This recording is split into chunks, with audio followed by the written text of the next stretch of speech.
Dermotec, un podcast de dermatología hecho por dermatólogas.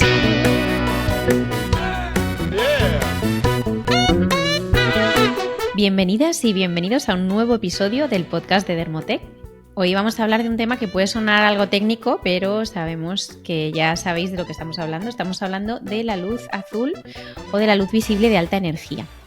Y para eso estoy hoy aquí, como viene siendo habitual, con la doctora Sara Gómez, experta en láser, en cosmética, persona muy ocupada y podcaster.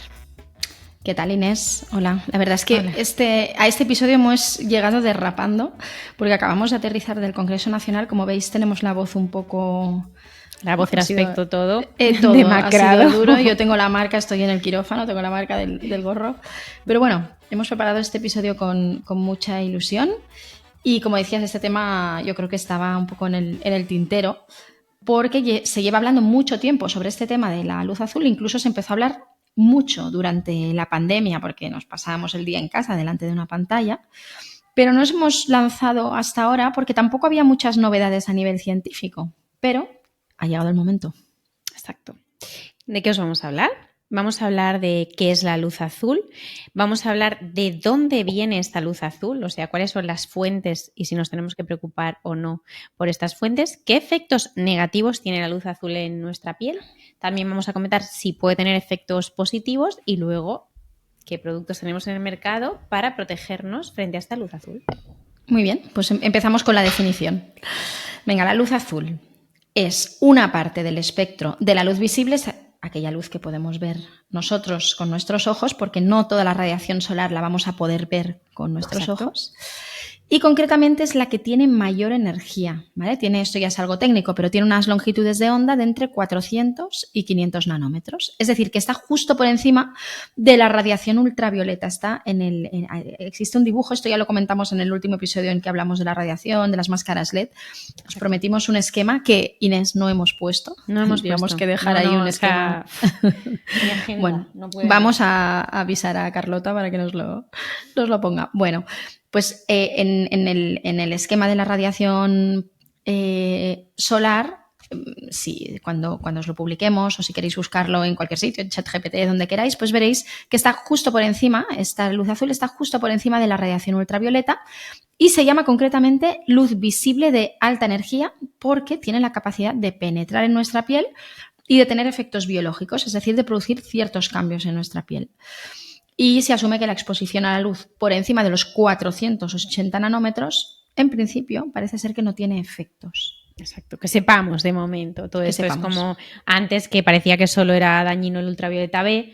Luego llegó mi querido señor Klinkmann y demostró que, bueno, no solo él, pero que el UVA era el que causaba el fotoenvejecimiento y ahora estamos llegando a la luz azul o la luz visible infrarroja, de alta energía. Bueno, sí, ahí vamos. Sí, bueno, ya veremos qué pasa con otros especies, pero al final es volverse loco, ¿no? O sea, al final somos animales diurnos, ¿no? Entonces tampoco...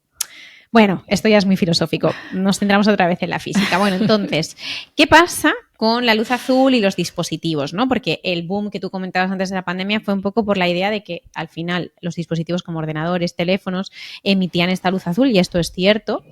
Lo que ocurre es que la cantidad de luz azul emitida por estos dispositivos es unas 1000 veces o más inferior a la que procede del sol, que al final es la principal fuente de luz azul, ¿no? O sea que realmente la luz azul que nos preocupa es la que viene del sol. Lo que cambia un poco es que al final hemos cambiado un poco nuestra vida y esto ya tampoco vamos a entrar aquí en historias que luego llegan los del callo solar, pero bueno, es cierto que nos hemos ido adaptando un poco y cada vez pasamos más horas frente a las pantallas, a luces frías y entonces, aunque de forma muy pequeña, pero estas luces sí que van a contribuir en pequeña medida a los efectos que vamos a comentar a continuación. Entonces, según un estudio de nuestros compañeros de Málaga, y aquí tenemos que hablar del doctor Aguilera, Pepe Aguilera, sí. Por favor. Un grande, sí. Es que de verdad que la mayoría de estudios que hay publicados sobre los efectos de la luz azul a nivel cutáneo y muchos de los estudios sobre fotobiología más importantes los han hecho nuestros compañeros de Málaga y en especial siempre participa el doctor Pepe Aguilera, que es ahora mismo el coordinador del GEF. Y bueno, Del Grupo Español de Fotobiología. Sí, exacto. Sí. Bueno, fans de Pepe. Total, que la luz que influye en nuestra piel va a proceder en un 95% aproximadamente de la irradiación solar, pero este porcentaje restante, o sea, este 5%, bueno, varía un poco, ¿no? Sí que va a proceder de artificiales. Entonces, quizá dentro de las luces artificiales, la fuente más importante va a ser la fuente, pues la luz del espacio en el que nos encontremos, ¿no? O sea, una luz blanca, fría, sobre todo pues si estamos en una oficina, en un centro. Normalmente en las casas no suele ser luces tan frías, pero bueno, la luz que viene del techo, esta suele ser la fuente principal de luz azul. En segundo lugar, nos encontraríamos con las fuentes de pantallas más grandes, ¿no? Como el monitor de un ordenador. Y ya en tercer lugar, nos encontraríamos con fuentes más pequeñas como la pantalla del teléfono, que al final es un porcentaje ínfimo del total. Sí, pero bueno, todo suma, ¿eh? Sí. Bueno, entonces, ¿qué efectos tiene en la piel esta radiación? Pues según los estudios que tenemos, que la mayoría son de los últimos 3 años, lo que nos comentan, voy a hacer un listado bastante técnico, lo siento, pero necesitamos hablaros de esto y sabemos que muchos de vosotros tenéis un nivel elevado. Sí. Exacto. Venga, disminuye la producción de colágeno tipo 1 y tipo 3, que es el que no queremos perder este colágeno, sobre todo a medida que pasan los años. Incrementa las metaloproteinasas que degradan el colágeno. Generan un estrés oxidativo intenso, activan distintas vías proinflamatorias, acumulan lipofustinas, que son unos pigmentos, que son como productos de desecho celulares que se van acumulando y que tienen efectos también nocivos.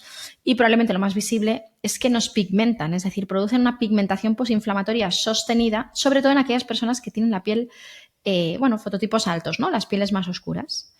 Claro, digamos que son un poco superponibles a los efectos del ultravioleta A, ¿vale? O sea, al final son efectos muy parecidos a los que tenemos con el UVA, pero bueno, que hasta ahora no les daba mucha importancia y realmente sí la tienen. Y bueno, Pepe Aguilera habla mucho de lo de las lipofustinas, ¿no? Porque es interesante, me parece muy interesante, ¿no? Que al final son unos pigmentos que también se van a activar con esta luz azul y van a producir más daños porque son fotosensibles, ¿no? Y bueno, estos aumentan con la edad.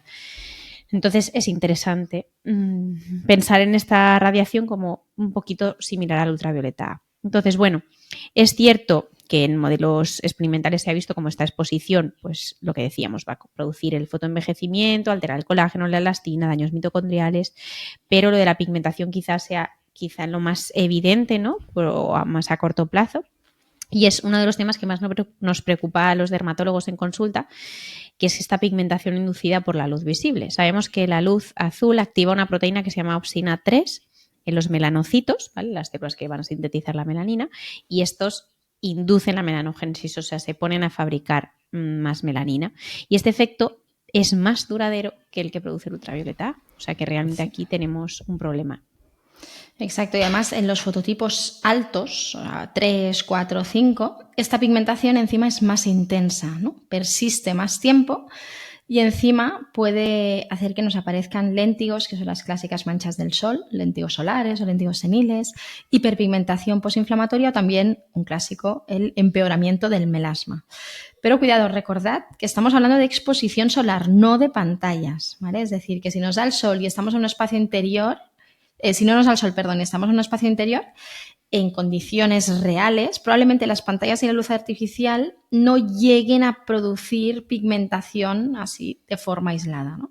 Claro, pero bueno, como decíamos antes, no todo suma y realmente nadie vive en un búnker, ¿no? O sea, nadie está ahora mismo... O sea, si no salierais de vuestra oficina, quizá por mucho que os diera la luz del techo y de la pantalla no sería suficiente, pero como si salís de la oficina por suerte, pues... Bueno, sí que tenemos cierto efecto. Entonces, luego hay otro efecto de la luz azul y es que las células de la epidermis tienen su propio ciclo circadiano. Y entramos en otra tema candente. Y al igual que la retina, son capaces de sincronizarse con la luz. Entonces, la luz azul puede alterar este reloj interno de estas células, sobre todo si la exposición va a ocurrir en horarios nocturnos. Y se ha demostrado que se altera la expresión de los genes reloj, ¿no? Los genes que sincronizan todos estos mecanismos y desincronizan al final este ciclo reparativo de la piel. Y lo que pasa es que es muy importante porque durante la noche es sobre todo cuando la piel va a realizar las funciones de reparación. Va a sintetizar colágeno, va a reducir el estrés oxidativo. Entonces, claro, la interferencia de la luz azul en este ciclo pues también va a tener más efectos sobre la calidad de la piel a largo plazo porque se va a desincronizar todo. Entonces, menos reparación aún, ya no solo por el efecto directo de la luz, sino por esa desincronización. Exacto. Bueno, y también es importante hablar de beneficios porque sabemos que en contextos controlados con dispositivos médicos, como hablábamos hace un par de episodios, la luz azul se puede utilizar en lo que llamamos fototerapia y la usamos especialmente para tratar el acné inflamatorio, porque sabemos que activa las porfirinas de la bacteria relacionada con el desarrollo del acné y lo que hace es generar como una destrucción selectiva, pero sin efectos secundarios relevantes. Entonces, también hay protocolos, aunque son experimentales, en enfermedades como psoriasis, eczemas e incluso para algunas lesiones precancerosas como las queratosis actínicas. Pero insistimos, estamos hablando de fototerapia, que esto es medicina, ¿vale? Esto es un tratamiento médico y esto no va a tener nada que ver con la luz ambiental o con los dispositivos de uso doméstico. Claro, esto lo explicábamos un poco en nuestro episodio de las máscaras LED, ¿no? Que irradian en unas determinadas longitudes de onda y algunas sí que son de luz azul, sobre todo las que se usan para el acné. Si tenéis dudas, iros a nuestro episodio de las luces LED, que era bastante técnico también. Bueno, en general yo creo que podemos considerar que la luz azul de más energía, es decir, la que está más cerca del ultravioleta, también va a importar para el envejecimiento y para la hiperpigmentación, sobre todo en personas con fototipos altos. ¿Y qué pasa? Pues que hasta hace poco, cuando hablamos de fotoprotectores, sabíamos que teníamos fotoprotectores muy eficaces y eso lo sabemos por el SPF frente al ultravioleta B, también frente al UVA, pero frente a la luz azul realmente teníamos muy poco, ¿no? Exacto. Y de hecho casi la única opción que teníamos hasta hace poco eran los óxidos de hierro, que son 3, el amarillo, el negro y el rojo. Entonces lo que hace la industria es mezclarlo y en función de las concentraciones de cada uno, pues se van a obtener distintos colores en las fórmulas y esto va a permitir que se evite la absorción de esta luz azul. Y por eso los dermatólogos llevamos años recomendando fotoprotectores con color o con maquillaje para los pacientes con melasma, porque además del UVB y del UVA también queremos protegernos frente a este espectro de la luz. Esto es algo que a veces yo lo recomiendo siempre en pacientes con hiperpigmentaciones y sorprende muchísimo, ¿no? Ya, sí. Incluso a otros médicos. Sí, yo creo que nosotras es que ya llevamos como varios años hablando de esto, pero bueno, es verdad que sorprende, ¿no? Lo de prefiero que te maquilles a que salgas con un fotoprotector a secas. Sí, porque... y la cosa es que el óxido de hierro, o sea, al final es una materia prima, ¿no? Va para todos igual, no importa. Exacto. ¿Pero qué marca? Pues mira, lleva color. Mientras el fotoprotector sea bueno y encima lleves algo de color, que normalmente es incluso más efectivo que usar un filtro con color por el efecto este de máscara, ¿no? Que a veces hay filtros que están muy pigmentados y los pacientes, ahí el cumplimiento baja un poco porque no usan tanta cantidad, entonces el UV y el UVA pues no están tan protegidos. Entonces, a veces preferimos que uséis un filtro que no tenga color o que sea extremadamente agradable y luego encima pues maquillarse o incluso utilizar otro filtro con color, que eso también lo hacen muchos pacientes. Sí. Porque ahí las cantidades sí que ya no se conocen todavía. Exacto. Pero hemos hecho este podcast porque después de mucho tiempo, desde los últimos 3 años o así, tenemos novedades. Entonces, diréis, vale, pero fotoprotectores nuevos salen todos los días. Eso es verdad, pero no salen filtros nuevos todos los días, ni muchísimo menos. O sea, realmente llevamos muchos años usando los mismos filtros, que combinados en mayor o menor proporción unos con otros, pues nos dan un SPF más o menos adecuado y el resto de la fórmula nos hace que una fórmula sea novedosa, sea divertida, sea más agradable, menos agradable, pero filtros nuevos no teníamos. Y aquí van. Tenemos 2 filtros que son los más importantes, ¿no? En esta novedad. El primero es el fenilbis-difeniltriacina, que su nombre patentado. Bien, ¿no? Sí, no está mal. Es el Triasor, es de Aven, es una patente y es probablemente ahora mismo el filtro que más proteja frente a la parte más alta del visible, ¿no? Porque llega hasta los 450 nanómetros. Esto es el máximo de todos los filtros que tenemos hasta ahora. Y otra novedad muy interesante es el metoxipropilamino ciclohexildien bueno, no voy a seguir. Total, se llama Mexoril 400 y está patentado por el grupo L'Oréal, ¿vale? Y lo vais a ver en muchas de las fórmulas de la marca Antelios, o sea, de la Gustose. O sea, aparte de los óxidos de hierro, aquí sí que hay un filtro nuevo, que de hecho esto me lo enseñaste tú. Un filtro nuevo que aún no tenemos comercializado. Sabemos que va a llegar un filtro nuevo, pero tampoco sabemos qué marca lo va a comercializar. Exacto. Y parece ser que también va a tener una cobertura muy buena. O sea, sí, no lo he dicho porque no quería generar un hype, ¿no? Va a venir algo muy guay, porque al final todo esto también depende un poco de muchos procesos, ¿no? También de la Comisión Europea y demás. Entonces, bueno, esto es un poco lío. El caso es que los dos que ya tenemos en marcha y que tenemos en muchos productos son estos dos, uno del grupo L'Oréal y otro de Pierre Fabre, de Aven, y la verdad es que son muy novedosos. O sea, ya sabéis que estos podcasts no son patrocinados, simplemente que para ilustrar un poco lo de la luz azul os teníamos que contar esto y es que son realmente una novedad. Entonces hablamos de producto, que esto siempre viene bien. Y aquí, haciendo referencia justamente a los filtros que acabamos de comentar, tenemos el Antelios Juvemin Fluido Antimanchas, que le han puesto este filtro, Mexoril, ¿vale? Pero es que además lleva Melasil. Melasil es esta molécula patentada, la 2-mercaptonicotrilicina, que al final es una molécula despigmentante que no es un inhibidor de la tirosinasa, tiene un funcionamiento distinto, que tiene estudios muy interesantes, cada vez van saliendo estudios más interesantes y lo que han hecho es, pues, o sea, es un filtro maravilloso, pero es que encima en fototipos altos es muy útil y aquí si ya le añadiesen un óxido de hierro ya sería fantástico. Sabemos que es complicado, pero bueno. Yo supongo que será el plan para el año que viene, ¿no? Seguramente, sí. Hombre, está claro, solo hay que añadirle los óxidos.